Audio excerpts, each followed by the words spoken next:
Operation కగారుని వెంటనే of చేసి వాళ్ళు ఎట్లాగా మాట్లాడటానికి ముందుకు వస్తున్నారు కాబట్టి, మాట్లాడటానికి సిద్ధంగా ఉన్నారు కాబట్టి వాళ్ళతో మాట్లాడటానికి, వాళ్ళతో చర్చించడానికి ప్రయత్నం చేయాలి. అట్లా కేంద్ర గవర్నమెంట్ అట్లా ఆలోచించాలి.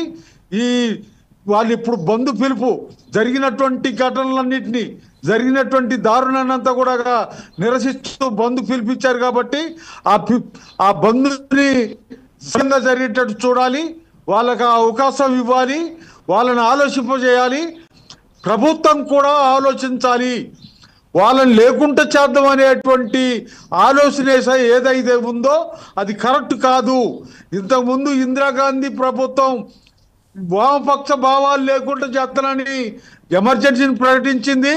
అయినా కానీ వామపక్ష భావాలు పెరుగుతున్నాయి, వామపక్షం పెరుగుతూ ఉంది.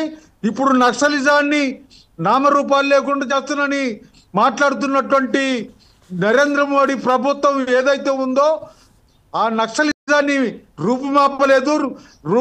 ఆ నక్సలిజం ఆగదు. వాళ్ళతోటి మాట్లాడాలి. వాళ్ళ చర్చలు, వాళ్ళ వాళ్ళకున్నటువంటి డిమాండ్స్ ఏంటో, వాళ్ళు ఏం కోరుకుంటున్నారో, అది సాధ్యమా కాదా అనేటువంటి దాన్ని వాళ్ళతోటి చర్చించడానికి ప్రయత్నం చేయాలి. ఆ చర్చలకు అవకాశం ఇచ్చి వాళ్ళతోటి మాట్లాడి పరిష్కారం చేయడానికి ప్రయత్నం చేయాలి. కానీ అనిశ్చిత కార్యక్రమంగా లేకుండా చేద్దామని దుర్మార్గమైనటువంటి పద్ధతుల్లో అమాయకులైనటువంటి ఆదివాసీలందరినీ చంపుకుంటూ పోతే ఇందిరాగాంధీకి పట్టే గతే వీళ్ళకి పట్టుద్ది.